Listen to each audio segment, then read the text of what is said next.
우리 하나님의 말씀 보도록 하겠습니다. 마태복음 1장입니다. 마태복음 1장 18절부터 25절까지의 말씀입니다.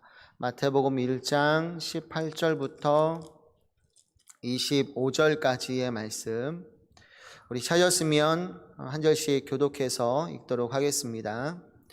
예수 그리스도의 나심은 이러하니라. 그의 어머니 마리아가 요셉과 약혼하고 동거하기 전에 성령으로 잉태된 것이 나타났더니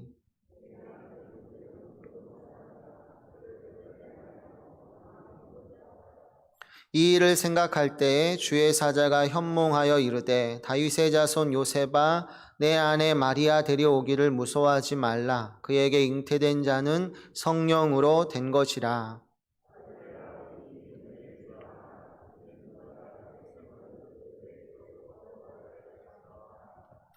이 모든 일이 된 것은 주께서 선지자로 하신 말씀을 이루려 하심이니 이르시되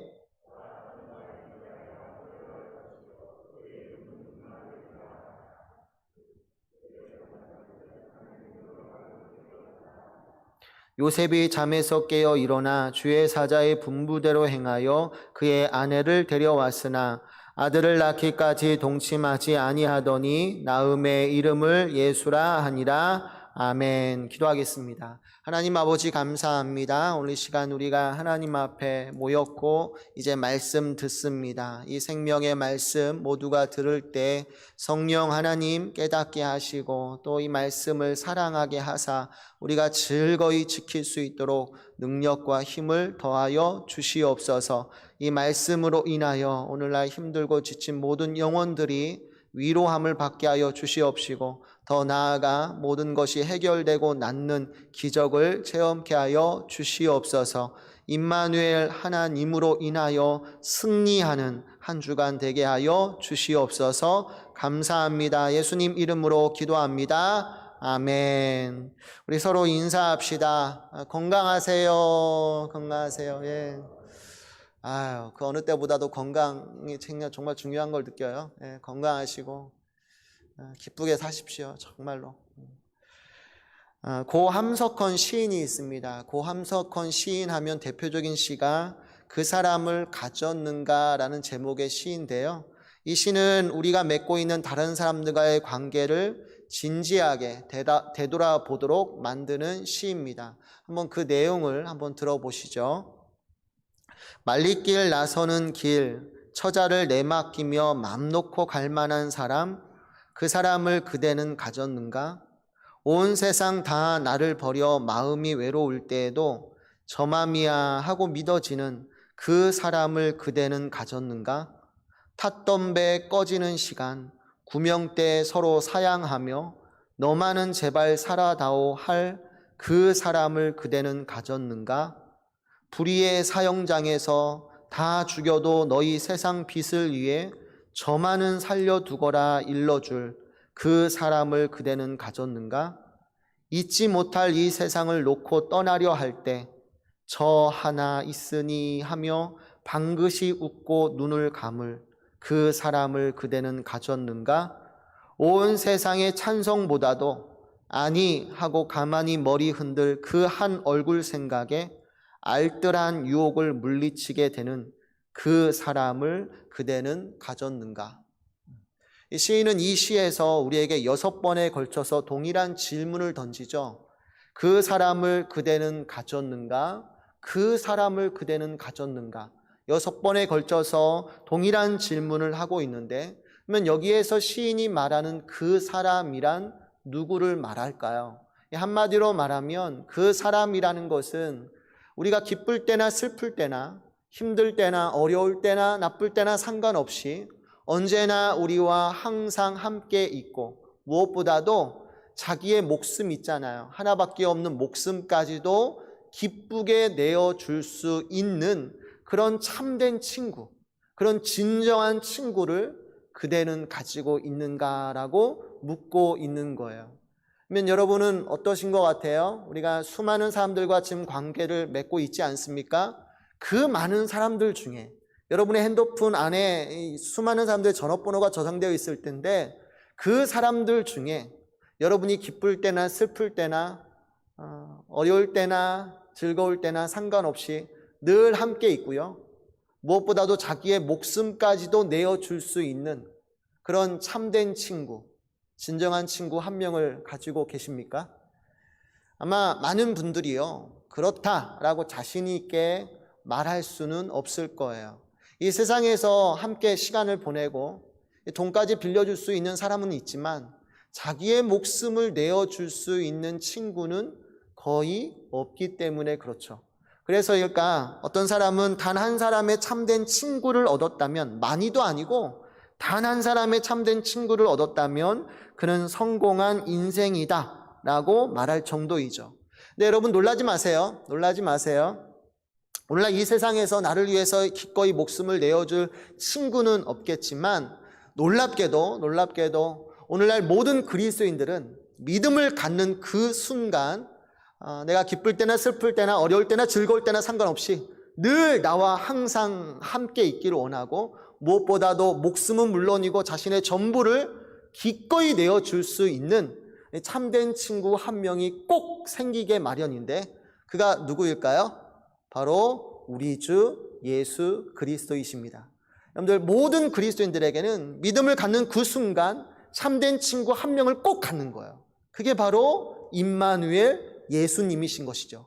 오늘 본문을 보면 천사가 요셉의 꿈속에 나타나 약혼자 마리아의 태 속에 있는 아기에 대해서, 아기 예수에 대해서 아주 놀라운 말씀을 주고 있는데 본문 20절부터 23절까지를 다시 한번 봅시다. 다시 한번 보세요. 이 아기가 누구인가에 대해서 이 천사가 말씀하고 있는데 내용이 이렇습니다. 이 일을 생각할 때 주의 사자가 현몽하여 이르되 다윗의 자손 요셉아, 내 아내 마리아 데려오기를 무서워하지 말라. 그에게 잉태된 자는 성령으로 된 것이라. 아들을 낳으리니 이름을 예수라 하라. 이는 그가 자기 백성을 그들의 죄에서 구원할 자이심이라 하니라. 이 모든 일이 된 것은 주께서 선지자로 하신 말씀을 이루려 하심이니, 이르시되 보라, 처녀가 잉태하여 아들을 낳을 것이요 그의 이름은 임마누엘이라 하리라 하셨으니, 이를 번역한즉 하나님이 우리와 함께 계시다 함이라. 아멘. 말씀 보면 천사는 마리아가 잉태한 아기를 두고 특별히 두 가지 이름을 붙이고 있어요. 하나는 예수이고 다른 하나는 임마누엘이에요. 근데 이 예수와 임마누엘이라는 이 이름은 얼마나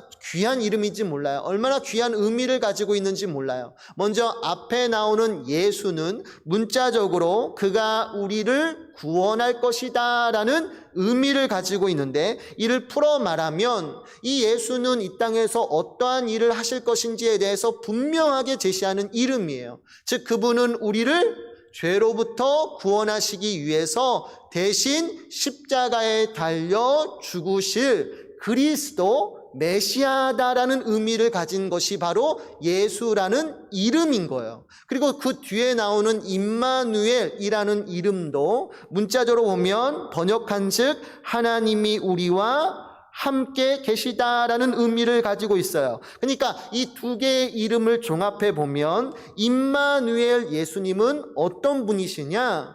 우리와 항상 함께 계시는 분이에요. 우리가 언제 어디서 무엇을 하든지 간에, 우리의 상황과 형편이 어떠하든지 간에, 심지어 우리가 그분을 향한 감정이 어떠하든지 간에 그분은 항상 우리와 함께 계실 뿐만 아니라 더 나아가서 우리를 위해서 목숨은 물론이고 당신의 전부를 다 내어주실 수 있는 참된 친구라는 것을 우리에게 분명히 가르쳐주고 계시는 거예요.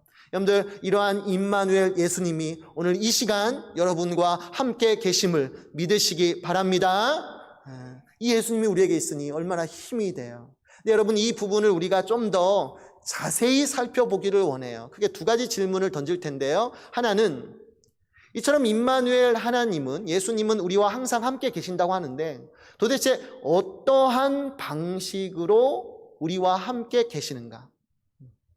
임마누엘 예수님은 우리와 함께 계시는데 도대체 어떤 방식으로 우리와 함께 계시는가? 이게 첫 번째 질문이고요. 두 번째 질문은 이러한 임마누엘 하나님으로부터 우리가 유익을 누리려면, 이러한 하나님과 우리가 늘 함께하는 체험을 하고 그분으로부터 많은 은혜와 복을 누리려면 우리가 어떻게 살아야 할 것인가? 이 두 가지 질문을 함께 살펴보고 이 시간 임마누엘 하나님으로 인하여 늘 은혜와 복을 누리시기를 주님의 이름으로 축원해 드립니다.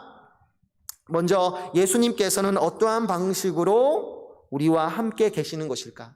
예수님께서는 어떠한 방식으로 지금 우리와 함께 계시는 걸까? 여러분들, 예수님께서는 동정녀 마리아의 몸에서 태어나 우리와 똑같은 사람이 되셨고, 그래서 제자들은 물론이고 유대 백성들은 그분을 실제로 보고 듣고 심지어 만질 수 있는 그런 육체적인 방식으로 예수님은 유대 백성들과 함께 계셨어요. 그죠? 만나는 거예요. 실제로 그분을 눈으로 보고 그분의 말씀을 음성으로 듣고 심지어 만질 수 있는 그런 육체적인 방식으로 예수님은 이스라엘과 함께 계셨던 것이죠. 그러면 그분은 그와 같은 방식으로, 그러니까 이러한 육체적인 방식으로 오늘 우리와도 함께 계시는가? 결코 그렇지 않아요. 오늘날 우리는 그때와 같이 예수님을 눈으로 볼 수도 없고 그분의 말씀을 실제적으로 음성을 들을 수도 없고 무엇보다도 그분의 몸을 만질 수도 없어요. 여러분들, 그래서 예수님께서도 요한복음 16장에서 제자들에게 말씀하시죠. 조금 있으면 너희가 나를 보지 못할 것이고 내가 아버지에게로 감이라 라고 하였고, 베드로도 베드로전서 1장 8절에서 예수를 너희가 보지 못한다 라고 말씀하였던 것이죠. 그러면 오늘날 예수님께서는 우리와 어떠한 방식으로 함께 계시는 걸까요?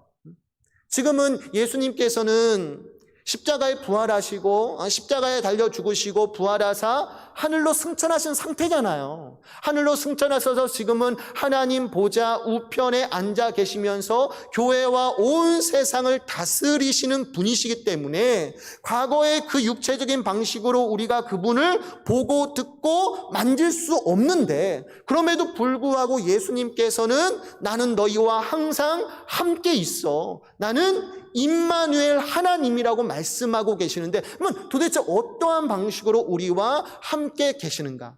그것은 육체적인 방식이 아니라 영적인 방식으로 우리와 함께 계시는 거예요. 다시 말해서 예수님께서는 성령을 통해서 우리 속에 들어오셔서 우리와 항상 함께하여 주시는 거예요. 여러분들, 이것에 대해서 아주 중요한 말씀, 이 중요한 가르침을 주고 있는 곳이 있는데 그것이 바로 요한복음 14장 16절부터 18절까지의 말씀이에요. 한번 이 부분은 여러분이 성경책을 펴서 읽었으면 좋겠어요. 요한복음 14장 16절부터 18절까지의 말씀인데 예수님께서 지금 우리와 어떠한 방식으로 함께 계실 것인가에 대한 아주 중요한 가르침을 주고 있습니다. 한번 여기에 표시를 해놓고 또 한번 찾아볼 거니까 요한복음 14장 16절부터 18절까지를 우리가 함께 한 목소리로 읽어보도록 하겠습니다. 준비 시작. 내가 아버지께 구하겠으니 그가 또 다른 보혜사를 너희에게 주사 영원토록 너희와 함께 있게 하리니 그는 진리의 영이라. 세상은 능히 그를 받지 못하나니 이는 그를 보지도 못하고 알지도 못함이라. 그러나 너희는 그를 아나니 그는 너희와 함께 거하심이요 또 너희 속에 계시겠음이라. 내가 너희를 고아와 같이 버려두지 아니하고 너희에게로 오리라. 아멘. 말씀을 보면 예수님께서는 제자들에게 아주 귀한 약속을 하나 하고 계시는데 그것은 당신이 이루어야 할 모든 구속 사역을 다 마치시고 난 다음에 내가 하나님 아버지께 나아가 또 다른 보혜사를 구하겠다는 거예요. 나의 모든 할 일을 다 마치고 나서 내가 하나님 아버지께 나아가 또 다른 보혜사를 구하여서 그것을 받아다가 누구한테 주겠다라는 거예요? 당신을 믿고 따르는 제자들, 곧 교회 위에 그 또 다른 보혜사를 부어주시겠다라고 약속하고 계시는 거예요. 그러면 여기에서 예수님께서 하나님 아버지께 받아 교회에 부어주실 그 또 다른 보혜사라는 것은 누구를 말하는 것일까요? 바로 성령님이세요. 정확하게 답변하셨어요.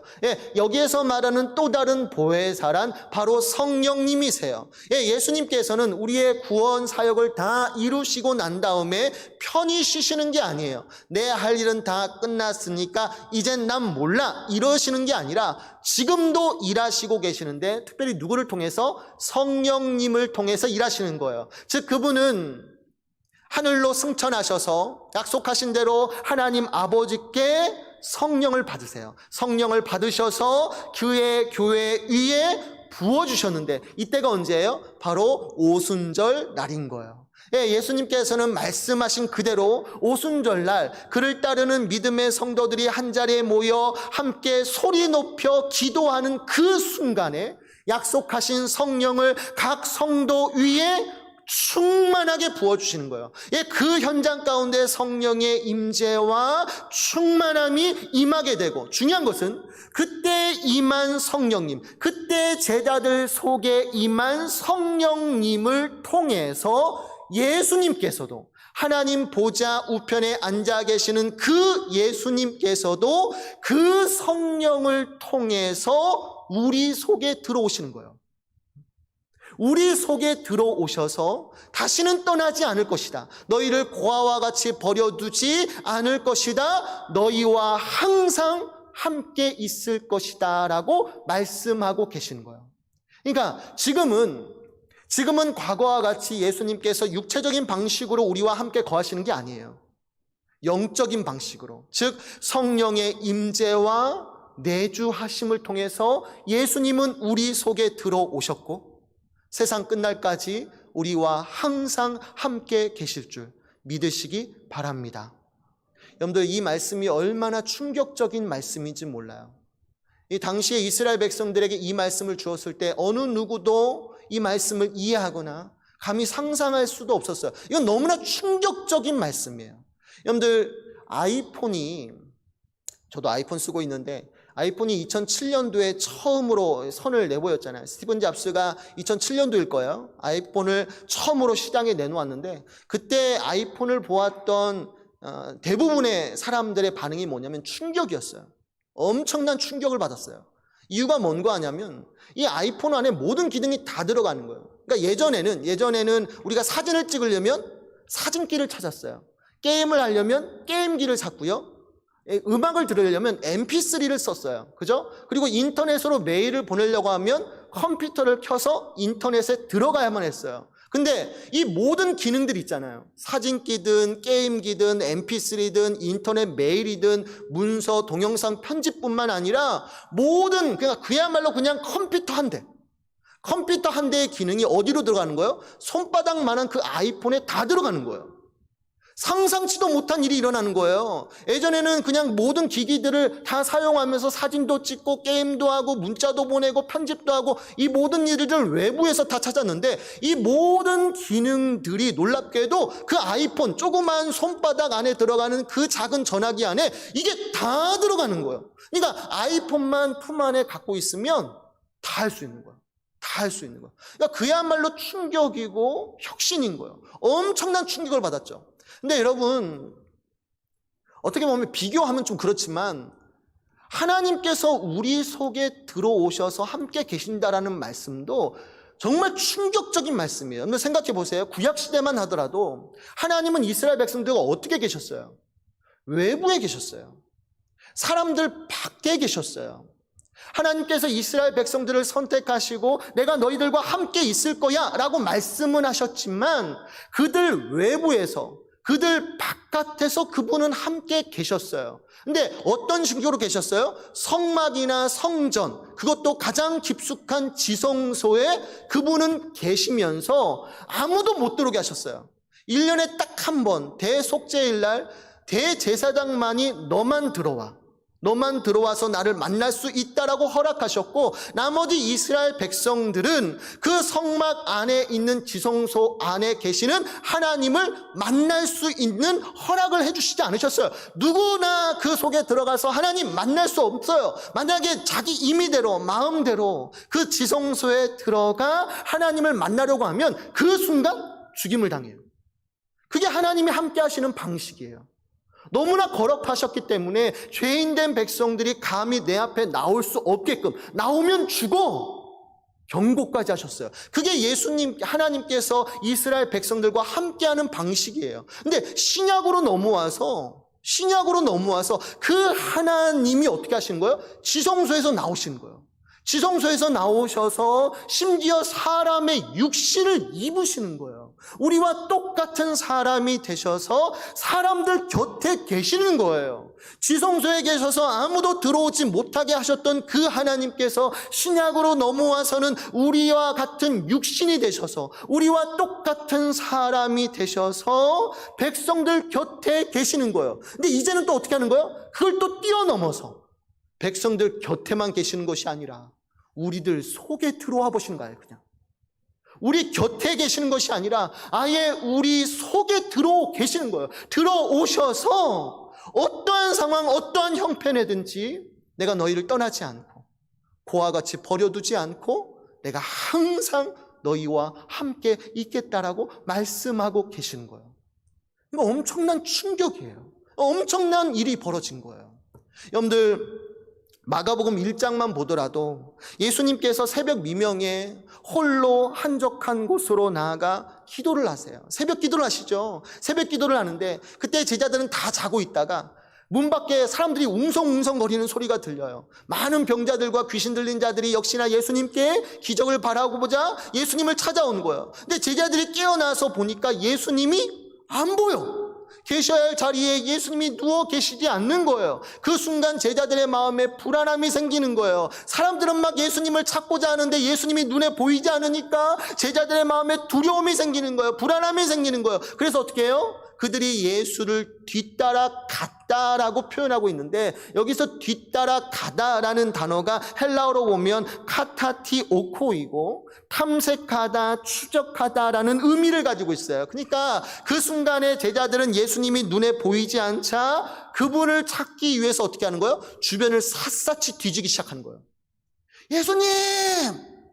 예수님 어디 계세요? 사람들이 찾고 있어요. 예수님 어디 계세요? 온 산과 들을 샅샅이 뒤지면서 예수님을 찾기 시작하는 거예요. 근데 여러분, 오늘날 우리는 그와 같은 방식, 그와 같은 수고로 예수님을 찾을 필요가 없는 거예요.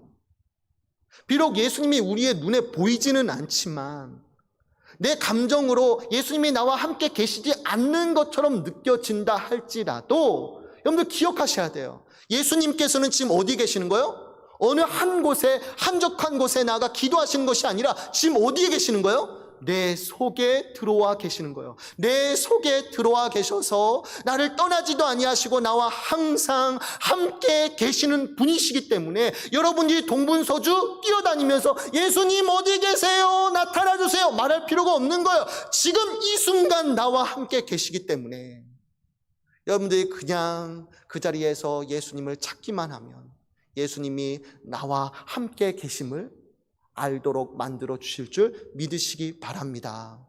그러니까 예수님이 눈에 보이지 않는다고 두려워할 필요가 없다라는 거예요.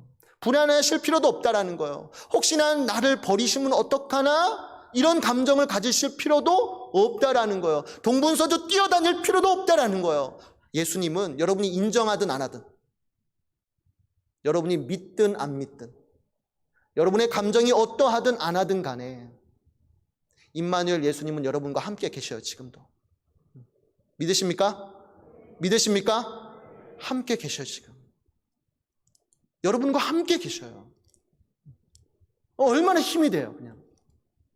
그러면 이제 중요한 건 두 번째 질문인데, 그러면 이처럼 임마누엘 예수님이 나의 상황과 형편을 떠나서 지금 내 속에 들어오셔서 나와 항상 함께 계신다라고 하였을 때 이러한 예수님을 내가 깊이 체험하길 원해요. 그러니까 아는 것과 체험하는 건 다른 거예요. 여러분들, 아는 것과 그것을 체험하는 것은 엄연히 다른 것인데, 내가 알아. 그래요, 목사님, 임마누엘 예수님이 지금 나와 함께 계셔요. 이 사실은 내가 알겠어요. 그러나 실제적으로 내가 그분을 만나고 싶어요.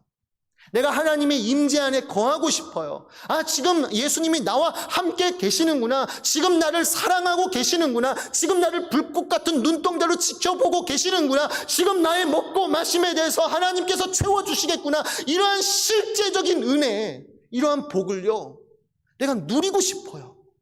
아는 것으로 끝나는 것이 아니라 실제적으로 체험하고 싶다면 오늘날 내가 그 예수님 앞에서 무엇을 해야 할까요? 여러분들, 이 부분을 잘 보여주는 곳이 본문 22절인데 다시 한번 보세요. 본문 22절을 보면 천사는 예수님이 임마누엘이라고 하면서 특별히 이 모든 일이 된 것은 주께서 선지자로 하신 말씀을 이루려 하심이라고 하였는데, 여기서 선지자로 하신 말씀이라고 했을 때 이 말씀이 뭐냐면 이사야 7장 14절이에요. 그러니까 임마누엘에 관한 말씀은 과거 이사야 선지자가 예언하였던 말씀이라는 거예요. 그걸 이루시기 위해서 지금 아기 예수가 태어나신다라는 건데, 그러면 이사야 7장 14절에 무슨 내용이 있는가? 우리가 이 부분과 이 구절을 포함해서 이사야 7장 10절부터 14절까지를 한번 봤으면 좋겠어요. 이사야 7장 10절부터 14절까지를 보면 이런 말씀이 나와요. 제가 한번 읽어볼게요. 찾아보시네요? 그래요, 찾아보셔요. 네. 잘하시는 거예요. 성경책 찾는 건 잘하시는 거예요. 예배 때는 적극적으로 임하셔야 돼요. 성경도 찾아보고 기도도 하고 찬양도 하고. 찾으셨나요? 제가 한번 읽어볼게요. 여호와께서 또 아하스에게 말씀하여 이르시되 너는 내 하나님 여호와께 한 증조를 구하되 깊은 데에서든지 높은 데에서든지 구하라 하시니, 아하스가 이르되 나는 구하지 아니하겠나이다. 나는 여호와를 시험하지 아니하겠나이다 한지라. 이사야가 이르되 다윗의 집이여 원하건대 들을지어다. 너희가 사람을 괴롭히고서 그것을 작은 일로 여겨 또 나의 하나님을 괴롭히려 하느냐? 그러므로 주께서 친히 징조를 너희에게 주실 것이라. 보라, 처녀가 잉태하여 아들을 낳을 것이요 그의 이름을 임마누엘이라 하리라. 아멘. 저 보세요. 여러분들, 이 말씀, 이 증조의 말씀이 주어지는 때, 당시의 배경을 좀 보셔야 하는데, 당시에 이 말씀은 유다왕 아하스에게 주어진 말씀이에요. 당시에 유다왕 아하스 때 어떤 일이 벌어지냐면, 북이스라엘 있잖아요. 북이스라엘과 아람이 연합해서 유다 땅을 쳐들어와요. 어마어마한 대군을 이루어서 유다 땅을 쳐들어오니까 아하스 왕이 그 순간에 어떻게 하느냐? 큰일 났다. 나라가 지금 멸망당할 위기에 처해 있는데 이거 어떡하지? 국리 끝에 그가 생각한 게 뭐냐면 아수르 왕에게 도움을 청하자라는 거예요. 그러니까 유다가 북이스라엘과 아람 연합군의 침입으로 큰 위기에 처했을 때 아하스 왕은 그 순간에 하나님을 의지하는 게 아니에요. 하나님을 의지하는 것이 아니라 그 순간에 아수르 왕을 의지하는 거예요. 근데 빈손으로 들고 갈 수는 없잖아요. 많은 재물 가지고 끌어모을 수 있는 모든 재물들은 다 끌어다가 아수르 왕에게 달려가서 머리를 조아리며, 왕이시여, 지금 내 나라가 위험에 처했는데 당신이 군대를 보내시어 제발 우리 나라를 구해주세요. 내가 기쁘게 이 예물 바칩니다. 어마어마한 예물을 바쳐가면서 아수르 왕에게 도움을 청하는 거예요. 그러니까 지금 유다왕 아하스는 위기의 순간에 누구를 의지하는 거예요? 하나님 의지하지 않고 아수르 왕을 의지하는 거예요. 근데 바로 이 순간에 이사야 선지자가 나타나는 거예요. 이사야 선지자가 나타나서, 야, 하나님이 너와 함께 하신다. 하나님이 너와 함께 하시는데 징조를 구해라. 징조를 구해라. 하나님이 너와 함께 하신다는 이 말씀 앞에 네가 징조를 구하면 내가 보여줄게 하는데, 이때 아하스 왕의 대답이 뭐냐면 나 구하지 않겠다라는 거예요. 나 하나님 시험하지 않을래요 라고 말하는 거예요. 근데 여러분, 이 말씀을 들어보면 야, 아하스 왕이 참 믿음이 좋네. 증도도 구하지 않고 나 하나님 시험하지 않을 거예요 라는 뜻으로 여러분이 이해할 수 있겠으나 결코 그런 뜻이 아니에요. 지금 아하스 왕은 그 마음에 불신앙이 가득해요. 그래서 하나님이 함께 하신다라는 징조가 필요해? 구해봐 라고 했을 때 그거 필요 없어. 나 안 구해도 돼. 그거 필요 없어. 왜 그래요? 믿는 빽이 있잖아요. 아수르 왕이 도와준다고 했어. 지금 우리나라가 큰 위기에 처했지만 우리의 큰 형님 아수르 왕이 나 도와준대. 그러니까 나 하나님 필요 없어. 하나님이 징조? 그것도 필요 없어. 귀찮으니까 가. 그러니까 지금 아하스 왕은 불신앙으로 하나님께 구하라는 그 징조조차도 구하지 않는, 그래서 하나님을 괴롭게 만드는 거예요. 근데 이때 이사야 선지자가 물러가는 것이 아니라 그래? 그리고는 아하스 왕이 구하지도 않은 징조를 내어주는데 그게 바로 임마누엘에 관한 말씀이에요. 보라, 처녀가 잉태하여 아들을 낳을 것이니 그가 우리와 함께 있을 것이다. 하나님이 우리와 함께 계시다라는 임마누엘에 관한 말씀을 주시는 거예요. 그러면 물어봅시다. 이게 무슨 뜻일까요? 아하스 왕에게 임마누엘에 관한 말씀을 주실 때 이것의 의미가 무엇일까요? 이런 걸까요? 왕이요, 아하스 왕이요, 걱정하지 마세요. 하나님이 다윗의 나라와 항상 함께 계시니까 당신이 믿든지 안 믿든지 간에 상관없어요. 하나님이 이 나라를 구해 주실 거예요. 그러니까 당신은 가만히 있어요. 가만히 지켜만 보세요. 앞으로 어떤 기적이 일어나는지 아하스 왕이요, 가만히 지켜만 보세요. 지금 이런 의미로서 임마누엘에 관한 말씀을 주시는 거예요? 결국 아니에요. 그런 거예요. 여러분들, 오늘 이 임마누엘에 관한 말씀은 넓게 보면 메시아에 관한 말씀이지만, 예언의 말씀이지만, 좁게 보면 아하스 왕, 즉 하나님을 의지하지 않고 아수르 왕을 의지하는 그 아하스에게 주시는 책망의 말씀이에요. 즉 하나님께서 다윗의 나라와 함께 하는데 너는 왜 하나님을 의지하지 않고 아수를 의지하느냐? 그 흙과 같은 존재, 연약한 사람, 벌레만도 못한 그 아수르, 그 사람을 의지하느냐? 하나님이 다윗의 나라와 함께 하시는데 너는 그 하나님을 찾고 구하며 뭐예요? 온전히 의지하라. 온전히 의지하라는 말씀으로 오늘 임마누엘이라는 말씀을 주시는 거예요. 그러니까 가만히 있으라는 게 아니에요. 아하스 왕에게 책망하는 거예요. 하나님이 우리와 함께 계신다. 그런데 네가 할 일이 있다라는 거예요. 그 하나님을 온전히 의지해야 한다는 거예요.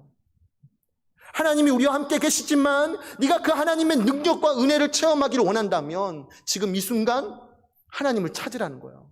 하나님을 온전히 의지하라고 말씀하고 있는 거예요. 근데 여러분, 오늘날 우리에게 임마누엘 예수님에 대해서 가르치실 때에도 마찬가지예요.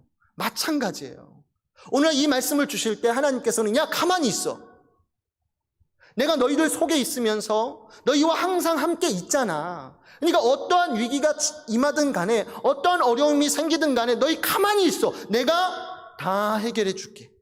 내가 다 이기게 해줄게. 이런 뜻으로 우리에게 임마누엘에 관한 말씀을 주시는 게 아니에요. 이 말씀을 주심과 동시에 우리에게 요구하시는 것이 있어요. 그게 뭐냐면 하나님을 찾으라는 거예요. 또한 임마누엘 예수님이 너희와 항상 계시지만 또한 너희가 해야 할 것이 있는데 그 예수님을 찾으라는 거예요. 그 예수님을 온전히 의지하라고 명령하는 거예요. 여러분들, 아까쯤에 우리가 요한복음 14장 펼쳐봤잖아요. 그죠? 그때 보혜사 성령에 관한 말씀을 주셨는데 그 바로 앞에 13절과 14절을 보세요. 요한복음 14장 13절과 14절을 보면 보혜사 성령을 받을 그의 제자들에게 예수님께서 아주 놀라운 약속하시는 거예요. 명령을 주시는데 그 내용이 이렇습니다. 요한복음 14장 13절과 14절 우리 찾으셨으면 우리 함께 읽어보도록 합시다. 준비 시작. 너희가 내 이름으로 무엇을 구하든지 내가 행하리니 이는 아버지로 하여금 아들로 말미암아 영광을 받으시게 하려 함이라. 내 이름으로 무엇이든지 내게 구하면 내가 행하리라. 아멘. 무슨 말씀하는 거예요? 예수님께서는 우리에게 기도하라고 명령하시는 거예요. 이제는 너희가 나보다 더 큰 일을 감당하길 원하는데 그러려면 너희가 예수의 이름으로 기도하라는 거예요. 기도하면 누가 이루어 주신다? 내가 친히 이루어 줄 것이다라고 말씀하는 거예요. 너희가 이제로부터 예수님의 이름으로 무엇이든 구하면, 잘 들어라 제자들아, 내가 친히 이루어 주신다라는 거예요. 근데 이 말씀을요, 한 번만 얘기하시는 것이 아니라 두 번, 13절과 14절에 걸쳐 두 번에 걸쳐서 말씀하시는 것은 반드시 그렇게 해주시겠다는 말씀이에요. 예수님의 이름으로 우리가 무엇이든 구하면 우리가 이 땅에 계신 예수님보다 더 큰 일을 감당할 수 있어요. 얼마든지 그럴 수 있어요. 왜? 기도하면 예수님이 들어주시니까. 그리고 나서 뭐 해주시는 거예요? 내가 너희들 속에 있다.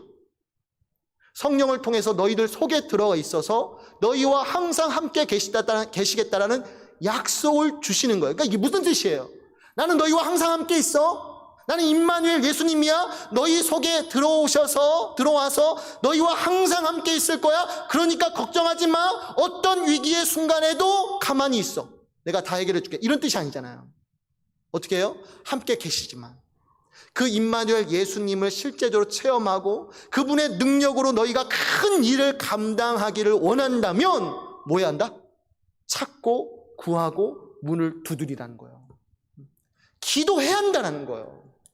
어떠한 순간에라도 하나님을 의지해야 한다라고 가르쳐주고 계시는 거예요. 그러므로 여러분, 정말 임마누엘, 이 말씀이 내게 가장 힘이 되고 위로가 되는 능력을 체험하시려면 단순히 예수님이 나와 함께 계시다는 이 사실을 아는 것만으로 족하지 않고 어떻게 해야 돼요? 당장 기도하셔야 돼요. 날마다 예배 자리에 계시고요. 날마다 말씀 읽으시고요. 날마다 두 손을 모으시고 뭐 하셔야 돼요? 기도하셔야 돼요. 쉬지 말고 기도하시면 임마누엘 예수님께서 여러분 가운데 임하셔서 아주 놀라운 은혜와 복을 부어주실 줄 믿으시기 바랍니다. 여러분들 어릴 때 어린 자녀들하고 숨바꼭질 해보신 적 있죠? 내 자녀들 어렸을 때 숨바꼭질 다 한 번씩은 해보셨을 거예요. 아이들이 숨을 때 어떤가요? 제 자녀들의 경우에는 제가 이제 아빠니까 아빠가 벽에 기대어서 눈을 감고 열을 세잖아요. 숫자 열을 세면 이 아이들이 두 자녀가 숨는데 숨을 때 조용히 숨어야 하잖아요. 발 뒤꿈치 들고 조용히 숨어야 하는데 이 아이들이 열 세면 이 아이들이 어떻게 숨느냐? 막 발소리 쿵쾅쿵쾅 내면서 막 뛰어다니기 시작하는 거예요. 1층이니까 상관없죠.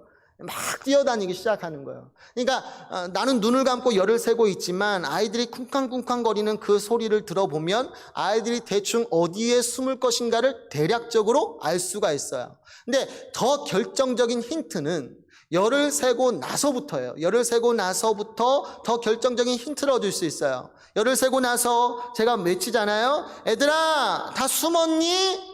이제 찾는다 라고 외치면 제 아들 같은 경우에는 큰 방 벽장 속에서 숨었다 외치는 거예요. 다 숨었어 찾는다 라고 하면 가만히 있어야 하는데 아들 같은 경우에는 벽장 속에서 숨었다 외치는 거예요. 그러니까 이게 뭐예요? 아들은 숨었지만 다 들어난 거예요. 어디에 있는지 정확히 알아요. 아빠는. 근데 물어봅시다. 이 순간에 아들과 딸이 정확히 어디에 있는지 알아요. 그러면 제가 어떻게 할까요? 열 세고 곧장 안방으로 달려가서 벽장문을 확 쳐치면서 찾았다 말할까요? 그런 부모는 없어요. 그런 부모는 너무 재미없어. 애들하고 놀아주면 안 돼요. 그렇게 하지 않죠. 애들이 정확히 어디에 숨어 있는지는 알지만 지혜로운 부모는 그 순간에 어떻게 해요? 일부러 못 찾는 척 하는 거예요. 아무것도 모르는 척 다른 방을 돌아다니면서 쿵쿵쿵 쾅쾅쾅 거리는 거야.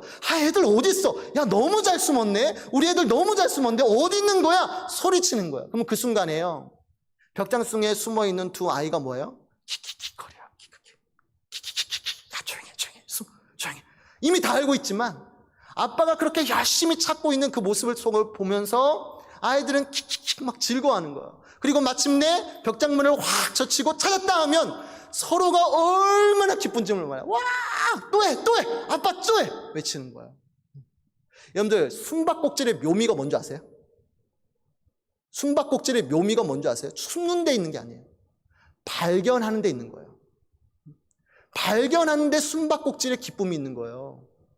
여러분들 아빠가 흥미도 없어. 아이들 찾는데 흥미도 없고 재미도 없고 열심히 찾지도 않아. 그러면 아이들은요 그 즉시로 시무룩해요. 숨어있지만 재미가 하나도 없어. 그냥 자기들이 나와서 에이 재미없어 안 해. 그냥 나가는 거예요. 근데 아빠가 너무나 막 기쁘게 찾아다녀요. 막 이걸 알면 너무 재밌는 거예요. 너무 재밌고 찾아줬을 때 기쁜 거예요. 그게 숨바꼭질의 묘미거든요. 근데 여러분 예수님의 마음도 우리 아이들의 마음하고 똑같아요. 예수님의 마음도 우리 아이들의 마음하고 똑같은 거예요. 예수님은 지금 어떤 상태예요? 우리 속에 들어오셔서 숨어 계시잖아요. 예전에 우리의 눈으로 보고 듣고 만질 수 있게끔 계시는 것이 아니라 지금 성령을 통해서 우리 속에 들어와 계시잖아요. 어떻게 보면 숨어 계시는 거거든요. 근데 숨어 계시는 예수님이 진정 원하는 게 뭐예요? 내 자식들이 나 좀 찾아줬으면, 내 자식들이 지금 내가 어디 있는 줄은 아는데 나를 좀 찾아줬으면, 주여 주여 부르면서 나를 좀 찾아줬으면 얼마나 좋을까. 지금 그걸 원하시는 거예요. 그걸 원하시는 거예요. 그러니까 여러분들, 예수님이 내 눈에 보이지 않고 지금 내 속에 들어와 숨어 계시지만 이 순간에 우리가 해야 할 게 뭐예요? 어디 있는지는 알잖아요. 다 알고 계세요. 지금 나와 함께 계셔요. 그러나 이 순간에 여러분들이 해야 할 일 있다면 막 찾는 거예요. 주여 주여 어디 계세요? 저와 만나주세요. 날마다 쉬지 않고 기도하면서 예수님을 부르짖으면 예수님이 뭐예요? 너무나 기뻐하시고요, 언젠가는 여러분을 만나주시고 여러분이 원하는 모든 기도 제목 위에 더 큰 것들, 더 많은 은혜와 복을 부어주실 줄 믿으시기 바랍니다. 오늘 이러한 임마누엘 예수님으로 인하여 늘 승리하시고 늘 은혜를 누리시기를 주님의 이름으로 축원해 드립니다. 기도하겠습니다. 우리 이 시간 함께 기도합시다. 여러분들, 임마누엘 오늘 설교를 작성하면서 어떤 제목으로 할까 묵상하다가, 야, 임마누엘이 정말 내게 가장 힘이 되는 말이구나. 세상 그 어떠한 말보다 내게 가장 힘되는 말이 임마누엘 하나님. 내가 기쁘든지 슬프든지, 내가 악하든지 선하든지, 내게 나쁘든지 즐거운 일이든 상관없이 내 속에 들어오셔서 나와 항상 함께 계시는 하나님. 그 하나님께 내가 구하기만 하면, 내가 그분을 찾기만 하면 그분이 나를 만나주시고 내가 간절히 원하는 것들을 이루어주시고 나를 도와주시고 위로해 주시고 지켜주실 뿐만 아니라 나의 구원을 완성해 주실 것이라고 가르쳐 주시니까 얼마나 힘이 되는지 몰라요. 여러분들, 힘이 들 때마다 다른 거 의지하지 마시고 임마누엘 하나님을 의지하는 우리가 되게 해달라고. 정말 우리 속에 들어오셔서 숨어 계시는데 그 순간 언제나 우리가 그 하나님 날마다 찾고 구하고 문을 두드리는 인생들 되게 해달라고, 주여 외치는 자들 되게 해달라고. 그래서 그 임마누엘 하나님이 주시는 어마어마한 은혜와 능력을 날마다 누리게 해달라고, 이것으로 오늘날 문제를 경험하는 모든 성도들이 치유함을 받게 해달라고. 주여, 우리 주여만 외치시고요, 우리 간절한 마음으로 함께 기도하며 나아가도록 하겠습니다. 함께 기도하겠습니다. 주여, 하나님 아버지 감사합니다. 오늘 시간 우리가 말씀을 들었습니다. 하나님, 이 세상 어떤 말보다 임마누엘 이 말씀만큼 우리에게 위로가 되고 힘이 되는 말씀 없습니다. 온 세상에 다 나를 버려도 유일한 한 분 임마누엘 예수님은 우리와 항상 함께 계십니다. 내 기분이 어떠하든, 내 감정이 어떠하든, 내 믿음이 어떠하든 간에 그분은 늘 내 속에 들어오셔서 나와 항상 함께 계시며 나를 지키시고 나를 돌봐주시고 나를 위로하시고 나의 구원을 완성하여 주실 것이라고 약속하고 계십니다. 하나님 아버지, 이러한 임마누엘 하나님으로 인하여서 오늘도 넉넉히 이기는 우리가 되게 하여 주시옵소서. 힘들고 지칠 때마다 우리가 사람 의지하지 않기 원합니다. 다른 어떤 것도 의지하지 않기 원합니다. 오직 임마누엘 예수님만을 찾고 구하고 문을 두드리는 자가 되어서 그분이 주시는 은혜와 능력으로 말미암아 우리에게 감당한 모든 큰 일들 잘 감당케 하시고 무엇보다도 승리하는 자들 되게 하여 주시옵소서. 혹여나 그 몸에 질병이 있거든, 하나님 아버지 너무 큰 질병이 있거든, 하나님 불쌍히 여겨주셔서 그 속에서 찾아와 주셔서 위로해 주시고 어떤 기쁨이 있게 하시고 무엇보다도 그 몸의 질병이 나음받는 놀라운 기적이 일어날 수 있도록 인도하여 주시옵소서. 먹고 마심에 있어서도 하나님 채워주시옵소서. 임마누엘 하나님께서 우리의 모든 것을 채워주실 줄 믿습니다. 날마다 구하는 우리가 되게 하여 주시옵소서. 하나님 아버지 감사합니다. 올 한 해는 정말 다른 때와 다르게 너무나 힘들고 너무나 슬픈 일들이 많이 있습니다. 하지만 이러한 순간에 우리에게 가장 힘이 되는 말이 있는데 그게 바로 임마누엘 하나님이라는 단어입니다. 예수님께서는 우리 속에 들어오셔서 우리가 어떠한 상태, 어떠한 감정을 가졌든지 간에 상관없이 우리와 항상 함께 계시겠다라고 약속해 주십니다. 한번 들어오신 분은 다시 떠나지 않을 것이라고, 내가 너희를 고아와 같이 버려두지 않을 것이라고 말씀하고 계십니다.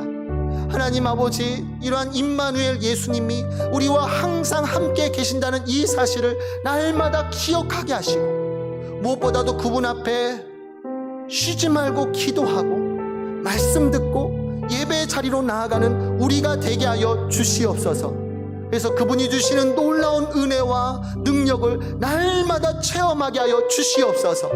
하나님이 나와 함께 하시고 나를 사랑하신다는 이 사실을 머리로만 아는 것이 아니라 내 전 인격이 체험하게 하여 주시옵소서. 진실로 나와 함께 계시는구나, 진실로 나를 사랑하고 계시는구나, 진실로 내 인생을 붙들고 계시는구나, 오늘 이 사실을 날마다 체험하고 찬양하는, 하나님께 영광 돌리는 우리 하민교회 모든 성도들 되게 하여 주시옵소서. 하나님 앞에 예물 바칩니다. 11조를 비롯해서 주정금, 감사소원 예물, 1,000번째 특별헌금, 여러가지 예물 하나님 나라를 위해서 드립니다. 하나님 기쁘게 받아주시고 이 예물을 드린 모든 자들의 이름을 기억하시며 이 광야 같은 세상에서 가장 좋은 길로 인도하시고 어떠한 위협 앞에서도 하나님 앞서거니 뒤서거니 사방에서 은혜로 보호하여 주시며 언제나 하나님이 주시는 믿음으로 승리할 수 있도록 인도하여 주시옵소서. 먹고 마심에 부족함이 없도록 날마다 만나와 같은 양식을 부어주시고 또 계획했던 모든 일들보다 하나님의 더 크신 뜻이 이루어지게 하여 주시옵소서. 이들의 자녀와 가정 가운데도 함께 하옵소서. 믿음과 성령을 통하여 주시옵소서. 임마누엘 하나님의 가정 되게 하여 주시옵소서. 그래서 계획했던 모든 일들, 특별히 자녀들의 취업과 결혼 모든 일들 앞에서 하나님의 인도하심과 보호하심이 있게만 하여 주시옵소서. 감사합니다. 또 오늘 새신자 왔습니다. 새가족 왔습니다. 하나님 아버지, 이 어려운 시기에 또 주님을 찾아왔사오니, 자진해서 찾아왔사오니 하나님 그 발걸음 기억하시고 그 마음 활짝 열어주시사 날마다 말씀을 통해서 은혜 부어주시고 아멘교회와 함께 믿음의 뿌리를 잘 내려서 영원토록 행복한 삶을 살아갈 수 있도록 도와주시옵소서.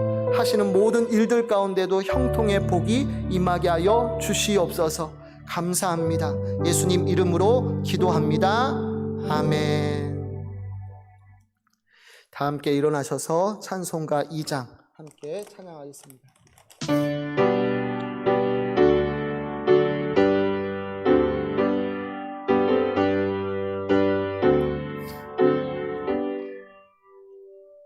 찬양 성부 성자 성령 성삼위일체께 영원 무구하기까지 영광을 돌리세 영광을 돌리세. 아멘.